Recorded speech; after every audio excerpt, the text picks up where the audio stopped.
সরকারি কর্মচারী ও পেনশনভোগীদের ডিএ দেওয়া হবে বলছেন আজকে অমিত শাহ। সংকল্পপত্রে ৪৫ দিনের মধ্যেই সপ্তম বেতন কমিশন চালু করা হবে। সংকল্পপত্র প্রকাশ করে আর কি বলেছেন অমিত শাহ এবং পাল্টা অভিষেক বন্দ্যোপাধ্যায় কি বললেন দেখুন।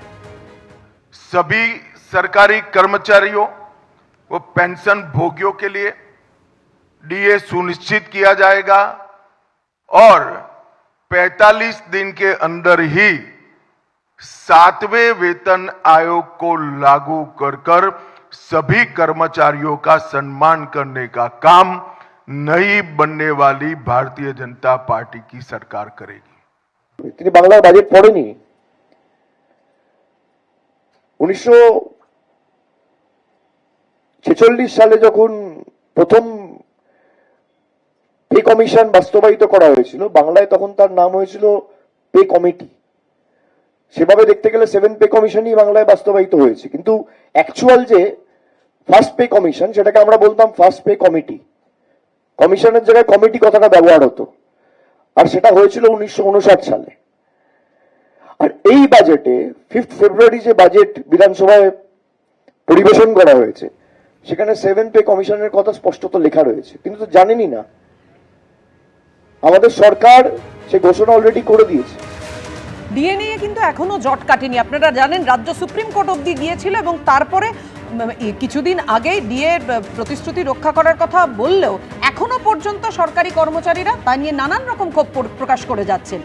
এদিকে যখন আজকে অমিত শাহ বলছেন সরকারি কর্মচারী ও পেনশনভোগীদের ডিএ দেওয়া হবে এবং ৪৫ দিনের মধ্যে সপ্তম বেতন কমিশন চালু করা হবে, অভিষেক বন্দ্যোপাধ্যায় বলছেন আগে তো বাড়িটা করে দেওয়া হোক। ইতিমধ্যেই তো রাজ্যের বাজেটে বলে দেওয়া হয়েছে পে কমিশনের কথা। চয়নদা দেখুন, এই চাপানুতলের মাঝখান থেকে যেটা হয়েছে সেটা হচ্ছে যে এখনও তো ডিএ পান। দ্বিতীয় যেটা সেটা হচ্ছে কি, এই 100 দিনের দুর্নীতিগুলো নিয়ে কথাবার্তা হচ্ছে। দুর্নীতিগ্রস্তদের শাস্তির কী ব্যবস্থা করেছিলেন কেন্দ্রীয় সরকার? যে কজন ডিএম বা সংশ্লিষ্ট যে অফিসাররা বা পঞ্চায়েতের প্রধান তাদের বিরুদ্ধে শাস্তি ব্যবস্থা করা হয়েছে। দুর্নীতিগ্রস্তদের চিহ্নিত করে শাস্তি দেওয়ার ব্যবস্থাটা করা উচিত ছিল। মাঝখান থেকে যেটা হচ্ছে প্রকল্পটাই প্রায় 2.5 বছর ধরে বা 3 বছর ধরে বন্ধ করে রাখা হয়েছে। আমি খুব স্পষ্টভাবে এটা জানতে চাইছি যে এই প্রতিশ্রুতি দিয়ে লাভটা কী? এখানে ত্রিপুরাতে 293টা প্রতিশ্রুতি দেওয়া হয়েছিল ওই গত বছর বিধানসভা নির্বাচনের সময়, অধিকাংশটাই রক্ষা করতে পারেননি। আরও মুশকিল কোন জায়গাটায় বলুন তো? কর্মসংস্থান, উত্তরপ্রদেশে কর্মসংস্থানের যে প্রতিশ্রুতি দেওয়া হয়েছিল সেগুলো রক্ষা করা যায়নি। আমরা তো নিজেরা দেখেছি 15 লক্ষ টাকা প্রত্যেকের অ্যাকাউন্টে ঢুকে যাবে, সেটা অমিত শাহ নিজে বলেছিল ওটা জুমলা ছিল, ওটা নেহাতি প্রতিশ্রুতি, ওটা বিশ্বাস করার কোনো জায়গা নেই। 2 কোটি চাকরির ভাঁওতা, এ তো আমরা দেখে এসেছি। আমরা যেটা বামফ্রন্টের পক্ষ থেকে যেটা প্রতিশ্রুতি দিয়েছি, দেখুন আমরাও বলেছি ভাতা দেওয়া হবে না। আমাদের এখানে তো সমস্যার জায়গা অন্য, আমরা তো ভাতা অনুদানটা একদম পরিষ্কার কথা। আপনি যদি এই প্রতিযোগিতা রাখতে পারেন আমরা কোথায় এগিয়ে সেটা শুনে নিন। আমরা বলছি ভাতাপ্রাপ্ত সমস্ত মহিলাদের স্বনির্ভর গোষ্ঠীতে অন্তর্ভুক্ত করে প্রশিক্ষণের মাধ্যমে উন্নত করে তাদের আয় কয়েক গুণ বাড়াবার ব্যবস্থা করা হবে। 5 বছরের মধ্যে 20 লক্ষ স্বনির্ভর গোষ্ঠী আমরা তৈরি করব। রাষ্ট্রায়ত্ত ব্যাংক, সমবায় ব্যাংক, গ্রামীণ ব্যাংক এবং নাবার্ডের মাধ্যমে সহজ শর্তে স্বনির্ভর গোষ্ঠীগুলোকে ঋণ দানের ব্যবস্থা করব। আরও যেটা চেষ্টা করব, গ্রামীণ অবৈধ বেআইনি মাইক্রোফিন্যান্সের জাল থেকে মহিলাদের মুক্ত করার চেষ্টা আমরা করব। একদম স্পষ্টভাবেই আমরা আমাদের রাস্তা অলরেডি নেমে গেছি। আমরা প্রতি মুহূর্তে মাইক্রোফিন্যান্সের এগেইনস্টে আমরা লড়ছি। না একটা এই লড়াইটা লড়ছি আমরা। আপনারা মদত দিচ্ছেন আমরা জানি, টাকা পয়সা দিচ্ছেন আমরা জানি।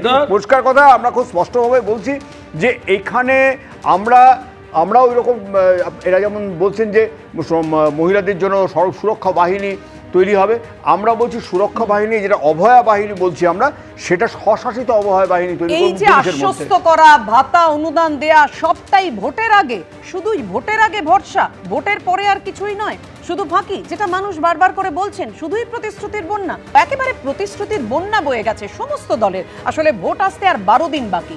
আজকে সংকল্পপত্রে, বিজেপির সংকল্পপত্রে কি প্রতিশ্রুতি দিলেন অমিত শাহ, কি ভরসা দিলেন দেখুন। भारतीय जनता पार्टी की सरकार हर महीने 1 से 5 तारीख के अंदर 3000 रुपया हर माता के बैंक अकाउंट में ट्रांसफर करेंगे। আমরা ইলেকশনের সময় বলি না আগে করে দিই, আর বিজেপি এখন মিথ্যে কথা বলে বেড়াচ্ছে। পশ্চিমবঙ্গে বিধানসভা ভোটের আগে সংকল্পপত্র প্রকাশ করে বড় চমক দিল বিজেপি। তাদের দাবি, সরকারে এলে মহিলাদের প্রতি মাসে ৩,০০০ টাকা করে দেওয়া হবে। একই রকম ভাবে বেকার যুবক যুবতীরাও পাবেন মাসে ৩,০০০ টাকা করে। मध्यम वर्ग और लोअर मिडिल क्लास और गरीब, वो सभी में महिलाओं की हालत बहुत दयनीय हुई है। जब तक ये गड्ढा नहीं भरता है तब तक भारतीय जनता पार्टी की सरकार हर महीने 1 से 5 तारीख के अंदर 3,000 रुपया हर माता के बैंक अकाउंट में ट्रांसफर करेंगे। বলছে ওরা নাকি আপনাদের অনেক দেবে। বিহারে জানেন তো, ইলেকশনের আগে ব্যাংক অ্যাকাউন্টে মেয়েদের ঢুকিয়েছিল 8,000 টাকা, আর যেই ইলেকশন হয়ে গেছে চালিয়ে দিয়েছিল বুলডোজার, আর 1 পয়সাও দেয় না। আমাদের লক্ষ্মীর ভাণ্ডার সবাই পায়, ওরা যেটা চালু করেছিল টুকলি করে, আগামী দিন এই লক্ষ্মীর ভাণ্ডার সারা জীবন পাবেন আপনারা। আমরা বিজেপির মতো মিথ্যে কথা বলি না। শুধুমাত্র আর্থিক অনুদান দেওয়াই নয়, মহিলাদের ভোট পেতে তাদের জন্য আরো অনেক প্রতিশ্রুতি দেওয়া হলো বিজেপির তরফে। যেমন, তাদের সরকার ক্ষমতায় এলে চাকরিতে মহিলাদের 33% সংরক্ষণের ব্যবস্থা করা হবে। লাখপতি দিদির আওতায় আনা হবে 75 লক্ষ মহিলাকে। সরকারি বাসে বিনামূল্যে যাত্রা। প্রতি মণ্ডলে তৈরি হবে মহিলা থানা। পাশাপাশি প্রত্যেক থানায় থাকবে মহিলাদের জন্য সহায়তা ডেস্ক। पुलिस बल सहित राज्य की सभी नौकरियों में महिलाओं को 33% आरक्षण भारतीय जनता पार्टी की सरकार देगी। कभी भी हमारे चुने हुए मुख्यमंत्री को ऐसा स्टेटमेंट नहीं देना पड़ेगा कि इतनी देर रात को महिलाओं ने बाहर निकलने की जरूरत क्या है। ऐसे बंगाल का हम निर्माण करेंगे। আপনি তো দিল্লিতে বলেছিলেন 2,500 দেবো, তো দিল্লির মুখ্যমন্ত্রী তো এখানে এসে প্রচার করছে, আর দিল্লির মহিলারা টাকা পাচ্ছে না। টাকার প্রলোভন দিয়ে বাংলার মানুষকে কিনতে এসছেন। এসআইআর করে হয়নি, এজেন্সি দিয়ে হয়নি, ইলেকশন কমিশন লাগিয়ে হয়নি, এখন কি অর্থের বিনিময়ে বাংলার মায়েদের সম্ভ্রম কিনতে এসছেন? বিজেপির সংকল্পপত্রে আরও আশ্বাস দেওয়া হয়েছে, 45 দিনের মধ্যে 7ম বেতন কমিশন চালু হবে। প্রতিযোগিতামূলক পরীক্ষার প্রস্তুতির জন্য যুবক যুবতীদের 15,000 টাকা দেওয়া হবে। দুর্নীতির কারণে যারা সরকারি চাকরি পাননি তাদের বয়সসীমা পেরোলে চাকরির পরীক্ষায় 5 বছর ছাড় মিলবে। অনুপ্রবেশের বিরুদ্ধে জিরো টলারেন্স। এছাড়াও উত্তরবঙ্গের জন্য একাধিক প্রতিশ্রুতির কথা উল্লেখ করা হয়েছে বিজেপির সংকল্পপত্রে। উত্তরবঙ্গে আইআইটি, আইআইএম, এআইআইএমএস, এনআইএফটি তৈরি হবে। চা বাগানের জন্য গবেষণাগার, দার্জিলিং চাকে জনপ্রিয় করতে জিআই ট্যাগ দেওয়া হবে। উজ্জ্বল মুখোপাধ্যায়ের রিপোর্ট, এবিপি আনন্দ, কলকাতা। এবিপি আনন্দ, এগিয়ে থাকে, এগিয়ে রাখে।